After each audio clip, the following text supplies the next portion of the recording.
So we're excited for practice today. On the injury front, Dre and Will Jackson right now will be week to week. Wouldn't expect them to play in this game. We'll take it week to week with those guys. Will shoulder, Dre knee. So next guys up at those positions, which is exciting to see how some guys respond. Some guys get some opportunities. Excited for those guys to step up and show us what they're made of. Carl and Carlos will really be day-to-day this week. And so, we'll kind of see how they progress through the week. Andre will be day-to-day as well. We'll see how he goes. And from an injury, we put Kerry Wynn on IR with a concussion, and we expect Cordy Glenn is cleared to return to practice today. So we will get him to practice and see how that goes before he's cleared to play in the game. So that's all the news I got on that front. AJ, we'll kind of get AJ going through the week again. I don't want to make any predictions for Sunday. But again, he's progressing, and we'll get a chance to see how he responds this week before we make any decisions on him in the game. You haven't seen Darquez Bernard for quite a while, but he comes back.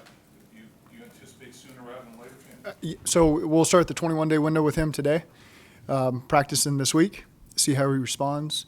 Don't want to make any predictions until I see him practice, but again, that would the hope would be that he responds well and is able to play in the games, and certainly got a lot of experience that he would bring to the table there.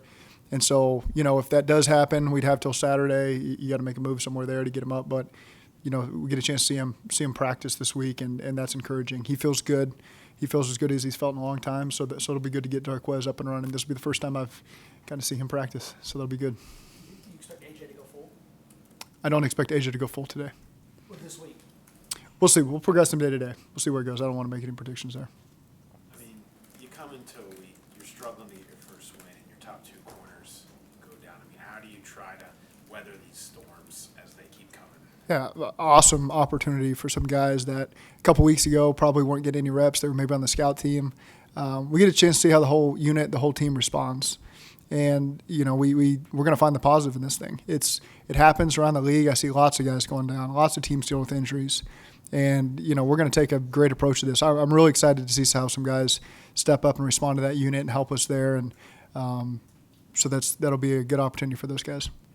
What about Big Fred, the card-carrying giant left tackle? Yeah, Fred Johnson. Got him in here.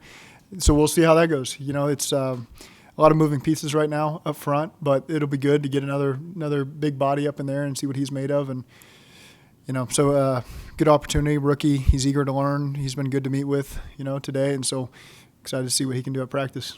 You guys went through the draft process this year. What did you think of Minshew, and have you been surprised a guy picked where he was, a backup to come in and be as effective as he has been? I wouldn't say surprised. I don't know what my expectations of him were, quite honestly. He was a winner at Washington State. That's important. He's certainly brought some juice to that team right now, juice to the the fan, but you hear about it all the time, whether you want to or not. It's all over the place. So he's you got to be wary of those guys. They make plays and they keep things alive. And you watch that Carolina game, and he really drives them down there. And they got 3 shots at the end zone somehow. He kept getting offside, and all sorts of crazy stuff happens. He gets 3 shots. You kind of think he's going to make it work at some point. So he's played well. He's a backup who's got an opportunity, and he's played well. What have you made across the league, the backup quarterback phenomenon that's happening this year? Is there something, because the college game and the personnel and things that are being used in the NFL, the sort of connection of those two, where a guy is coming in and is able to perform quicker, and that reason maybe behind some of these backups that have played so well that have to come in? That could be a reason for it. Truthfully, I haven't. You'd have to remind me who the backups are that are playing. Kyle Allen shows up on our tape a lot because we've had some crossover with Carolina. He's the only one that comes from my mind. Pittsburgh's dealing with some guys, obviously. But I think these guys are ready to come in, and a lot of these teams are playing in the gun now. Historically, 10 years ago, teams were playing in college in offense. They were in the shotgun. And you came to the NFL, and you immediately put them under center. And so that took some time to get used to. Now it's really not the case. Now teams are a lot more in the gun, and so these college guys are comfortable coming right in right away. And a lot of NFL teams are stealing some of this RPO stuff from college. And so these guys come in and they feel like they're in a pretty good rhythm right away. And I really can't speak to what other teams do and how they get them ready, but that probably has a little bit to do with it. Look at Minshew also. He's their second leading rusher, and he's averaging 6 yards a crack. And it's not design runs. He's obviously extending, creating plays as well. A lot of these young guys seem to have that mobility trait you're looking for, I guess, to extend and have a second phase of the play. I mean, do you remember what it was like to be 22? You could run around a little bit. It was fun. I think that's a little bit to it. You wouldn't say that he. I don't know what his 40 time is. It's probably not what Lamar Jackson's was, but there's an element to it where he finds a way to keep plays alive, and you see that from some guys, and he does a nice job of that. With the percussion or the concussion protocol, is that completely out of your hands? You just have to wait, and they tell you when a guy can play? Yes. Yep. It's in their hands. So it's frustrating when you have one that goes 2 days before he practices, Alex Erickson, and one that goes 2 months before he can get back to practice. I know every concussion's not the same, every brain's not the same, every body's not the same, but that's a big swing of time there. Frustrated? No. It is what it is, and you got to make the best of the situation. And there's plenty of other guys. We're trying to get ready, and we just see what everyone's made of. What do you get? I'm sorry. Go ahead. What do you get out of Webb? Webb you got guys falling like flies back there, and Webb just keeps coming at you. I mean, you have to be impressed with what he's brought to you. Yes, I am. He competes every day. His attitude's outstanding. His leadership is outstanding. He leads by example. He gives you all he's got. He's those guys you like to go to battle with.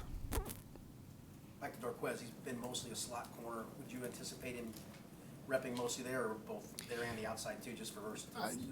We'll have to see. I think everything's on the table right now.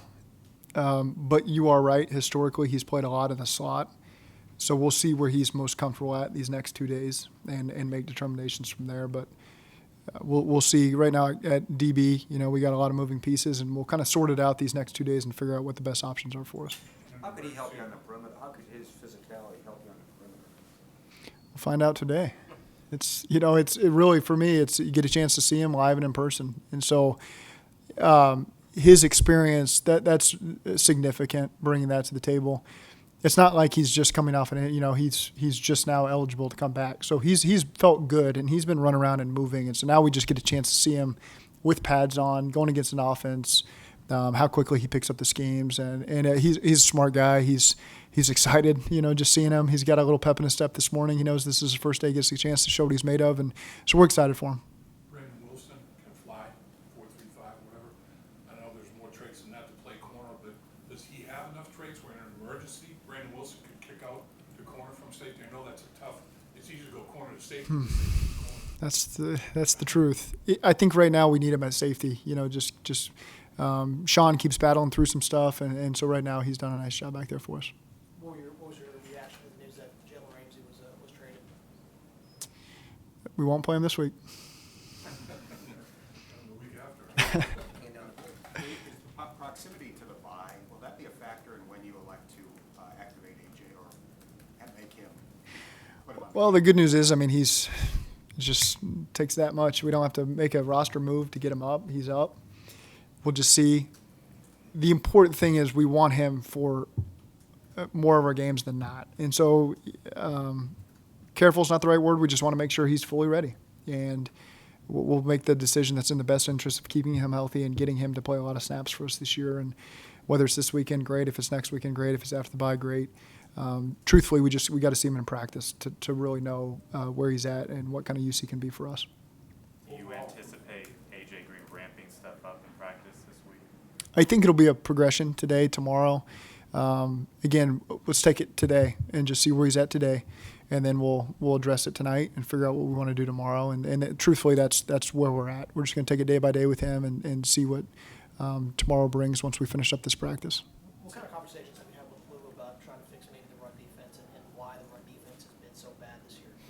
Well, the big runs you see, we do have to play with better leverage. We have guys assigned to turn plays back, and we just got to be in the right spot where we're supposed to be. We try to address that in every which way we can. And at some point the guys got to step up and they got to do it, and they got to play with physicality on the edge. They got to set the edge and turn plays back inside. And it's everybody doing their job. And sometimes 10 guys do their job, And with some of the quarterbacks we played, if one guy is one step too hesitant, it is a tough play. And that's not to make excuses. We have to improve. We got to get better there so that we don't give as many yards in the run game as we've been giving up. It's been frustrating. It seems like since week 2, y'all have had issues with leverage and teams have exploited the edges. I mean, how frustrating is that? That's been a theme now for about 5 weeks. Mm-hmm.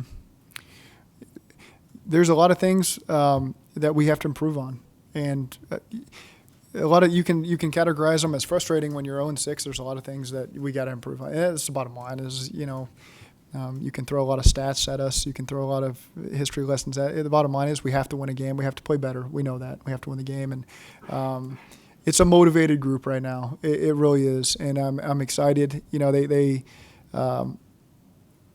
I can't wait to see how we respond because every week is just a new opportunity for us to show what we're made of. And we're really being tested right now. And we got a good group in there. And I'm excited to see how they respond this week. Not trying to be old man, get off on lawn type deal here, but I mean, years back, when you were close to being able to play, you played. Today, it seems like when you're close, you wait another week to make sure, and then another week. I know player safety and all that stuff is a factor, but how tough is it to try to put together a roster based on today's lengthy recovery periods? You take it day by day. Who's ready to go today? Who's ready to go tomorrow? Who's going to play on Sunday? We keep challenging guys who didn't think they were going to have an opportunity. You've been waiting for an opportunity. Take advantage of it. Show us what you got. Plenty. Auden Tate. Injuries happen. Auden plays, about every single snap. What does he do? He takes advantage of it. Stanley Morgan, Damian Willis, guys got hurt. They took advantage of it, and they're on the roster. Defensively, there's going to be a lot of cases of that right now because of where we're at. And so you see these guys work hard all offseason. They get an opportunity. I can't wait to see what they do on Sunday, to be quite honest with you. With Cordy, it's been 2 months since he's played football. Has it? Yeah. Is it realistic to expect him to go a full 100% of the snaps in a game, or do you feel like you have to rotate him? We got to see where he's at today. Yeah. It's the first day with his pads on and see where he's at. So, again, he's been cleared to practice. We take it through practice these next 3 days and see if he's ready to be cleared for the game, and that's where we'll take it. So, again, it's hard to predict right now. Darquez has played less than Cordy, over a long period of time, but I'd say his rehab has been significantly more strenuous than Cordy, so do you feel like Darquez might be closer than Cordy? Well, I mean, we had to make the decision on Darquez to put him on PUP, and so, yeah, he could have been healthy quicker. We didn't get a chance to see him in training camp. That's the decision we made. So, yeah, I think he's healthy. We'll just have to see him in action. One more minute, please. Do you think Jonah Williams has a chance to play this season? I know he was That one I really don't want to predict. He's, it was a significant rehab that was going to take him into December. We'll see where he's at in a couple weeks, But right now I wouldn't make any determination on that. He's doing all the things that he's supposed to be doing. He's awesome in the meetings. I see him in there working out, eating the right way. He's trying to do everything he can that when that opportunity does come, whether it's the end of the season, whether it's next year, whatever it is, he's doing all the right things right now. And so very encouraged by the things he can control. With Will and Dre, Please. with Will and Dre, do you think you may have to put them on IR at some point? Not at this moment. We'll see where it goes week to week right now. Talk about seeing wanting to see this team improve and feeling like you guys are this close to making that happen. Do you feel like there's some bodies outside of this locker room that can help this team improve? Does this team need to make a move outside to improve the roster? That's not really anything for me to talk about right now. It's we got these guys in the locker room that we believe in and are working their tails off. And so, again, I've seen a lot of these guys work since April that didn't think they were going to get many opportunities. Now they're getting them, and just really motivated and excited to see these guys get a chance to prove themselves. I guess it's encouraging that Alex Redmond hadn't played in a while.